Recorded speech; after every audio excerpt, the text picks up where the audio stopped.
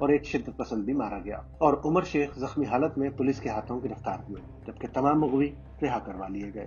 گرفتار ہونے کے بعد عمر شیخ کو بھارت کی بدنامی زمانہ تہاڑ جیل میں قید کر دیا گیا۔ عمر شیخ تہاڑ جیل میں ہی قید تھے کہ 24 دسمبر 1999 کو ان کی زندگی میں ایک نیا موڑ آیا۔ اس روز نیپال کے دارالحکومت کاٹمانڈو کے تریبھون ہوائی اڈے سے انڈین ایئر لائن کی پرواز نمبر IC814 نے عملے کے ارکان سمیت 191 مسافروں کو لے کر اڑان تو بھارتی دارالحکومت دہلی جانے کے لیے بھری تھی، لیکن بھارتی فضائی حدود میں داخل ہوتے ہی 5 مسلح افراد نے یہ جہاز اغوا کر لیا۔ ہائی نے کپتان دیوی شرن کو حکم دیا کہ طیارے کو لاہور لے جایا جائے، مگر پاکستان کے شہر لاہور میں اس طیارے کو اترنے کی اجازت نہ ملی۔ ایندھن کم ہونے کی وجہ سے طیارے کو بھارتی شہر امرتسر میں اتارنا پڑا۔ امرتسر میں ایندھن کی فراہمی میں تاخیر پر بھارتی ہائی جیکرز نے مشتعل ہو کر ایک جرمن مسافر ستنام سنگھ پر چاقو سے حملہ کر دیا، جسے گردن پر زخم آئے، مگر بالآخر ایندھن کی فراہمی کے بعد طیارہ دوبارہ لاہور پہنچا تو پاکستانی حکام نے لینڈنگ کی اجازت دی۔ لاہور سے مزید ایندھن لے کر یہ پرواز دبئی گئی، جہاں جہاز کے 27 یرغمال مسافروں کو رہا کر دیا گیا۔ رہا ہونے والوں میں ہائی جیکرز کے حملے سے زخمی ہونے والے 25 سالہ نوجوان روپن کٹیال بھی شامل تھے، مگر وہ ہلاک ہو گئے۔ دبئی سے یہ طیارہ افغانستان کے قندھار ایئرپورٹ کے لیے روانہ ہوا۔ قندھار پر اس وقت طالبان کی حکومت تھی، جسے بھارت تسلیم نہیں کرتا تھا۔ بہرحال اغواکاروں نے طیارے کے مسافروں کے بدلے ابتدائی طور پر بھارتی جیلوں میں قید 36 کشمیری شدت پسندوں کی رہائی کا مطالبہ کیا۔ بالآخر 3 شدت پسندوں کی رہائی پر معاملات طے پا گئے۔ 31 دسمبر 1999 کو ہائی جیکنگ کا یہ طویل معاملہ مسافروں کے بدلے ان 3 شدت پسندوں کی رہائی پر ختم ہوا۔ رہا ہونے والوں میں مولانا مسعود اظہر تھے، جنہوں نے پاکستان میں شدت پسند تنظیم جیش محمد کی بنیاد رکھی۔ دوسرے مشتاق احمد زرگر تھے، جو پاکستان کے زیر انتظام کشمیر میں شدت پسندوں کے تربیتی مراکز سے وابستہ رہے، اور تیسرے تھے احمد عمر شیخ۔ تینوں افراد رہا ہو کر پاکستان پہنچ گئے۔ مغربی ذرائع کے مطابق عمر شیخ کوئی عام دہشت گرد نہیں تھے، بلکہ ایسے شخص تھے جن کے تعلقات پاکستان کے خفیہ اداروں کے ساتھ ساتھ القاعدہ میں بھی اعلیٰ سطح پر قائم تھے، اور وہ اسامہ بن لادن کے خصوصی بیٹے کا درجہ رکھتے تھے۔ پاکستان کے سابق فوجی صدر جنرل پرویز مشرف نے اپنی کتاب ان دی لائن آف فائر میں عمر شیخ کو برطانوی خفیہ ادارے MI6 کا ایجنٹ قرار دیا ہے۔ پاکستان میں امریکی صحافی ڈینیل پرل دراصل عمر شیخ کے منصوبے کے تحت اغوا ہوئے۔ شیخ گیلانی سے ملاقات کے لیے ڈینیل پرل کی بےتابی کو عمر شیخ نے خوب استعمال کیا۔ عمر راولپنڈی کے اکبر ہوٹل پر ملاقات کے بعد پرل سے مسلسل رابطے میں رہے۔ اعلیٰ ترین برطانوی تعلیمی اداروں کی تربیت، اپنی بہترین برطانوی انگریزی، چرب زبانی اور شاطرانہ اور سازشی ذہنیت سے عمر شیخ نے پرل کو کوئی اور ہی تصویر دکھائی تھی۔ پرل اب تک انہیں چودھری بشیر سمجھ رہے تھے اور ان کے جھانسے میں آ کر اب کراچی پہنچ چکے تھے، جہاں ان کی ملاقات چودھری بشیر کے ذریعے شیخ گیلانی سے ہونا طے پائی تھی۔ پرل کے اغوا کے لیے عمر شیخ نے مکڑی کے جالے کی طرح منصوبہ بندی کی۔ قانون نافذ کرنے والے مختلف اداروں کے حکام اور ذرائع کے مطابق اکبر ہوٹل راولپنڈی میں پرل سے ملاقات کے بعد عمر شیخ نے کراچی میں اپنے پرانے شدت پسند ساتھیوں سے رابطے کیے، جو تب تک لشکر جھنگوی، حرکت الانصار اور دیگر تنظیموں کے رکن بن چکے تھے۔ ان میں سے کئی عمر شیخ کے ساتھ افغانستان میں شدت پسندی کی تربیت حاصل کر چکے تھے، یا پھر انتہا پسند حملوں اور کارروائیوں میں ان کے ساتھی رہ چکے تھے۔ انہی ساتھیوں میں امجد فاروقی بھی شامل تھے۔ امجد فاروقی کو کئی برس بعد پاکستانی حکام نے صدر مشرف پر حملے کا ملزم قرار دیا، اور وہ 26 ستمبر 2004 کو پاکستانی حکام کے ساتھ ایک مقابلے میں مارے گئے۔ ایک افسر نے دعویٰ کیا کہ امجد فاروقی بھارتی جہاز اغوا کر کے عمر شیخ کو رہا کروانے والوں میں بھی شامل تھے، مگر چونکہ اس وقت امجد فاروقی کا کوئی نیٹ ورک اسلام آباد میں نہیں تھا، لہٰذا انہوں نے احمد عمر شیخ کو یہ مشورہ دیا کہ پرل کو کسی طرح کراچی بلوا لیا جائے۔ کراچی میں پرل کے اغوا کی منصوبہ بندی کے لیے عمر شیخ لشکر جھنگوی کے کارکن عاصم غفور کے ساتھ پہلے خود کراچی پہنچے۔ عاصم غفور کے ساتھ کراچی جاتے وقت عمر شیخ نے اپنے پرانے ساتھی سلمان ثاقب کو بھی ایئرپورٹ پر بلوایا۔ سلمان افغانستان کے ایک تربیتی کیمپ میں عمر شیخ کے ساتھ رہ چکا تھا۔ عمر شیخ نے امجد فاروقی کو بھی وہیں بلوا لیا، اور یہ سب صدر میں واقع کیفے اسٹوڈنٹس پہنچے۔ یہاں عمر شیخ کی ملاقات کراچی میں لشکر جھنگوی کے نوجوان نائب امیر آصف رمزی سے ہوئی۔ آصف رمزی نے کہا کہ وہ عمر شیخ کی مدد کے لیے لشکر جھنگوی کراچی کے امیر عطا الرحمان بخاری کو بلوا سکتا ہے، مگر یہ ملاقات آغا خان کے ہسپتال کے باہر ممکن ہوگی۔ تو آرڈر دینے کے باوجود بریانی کھائے بغیر یہ لوگ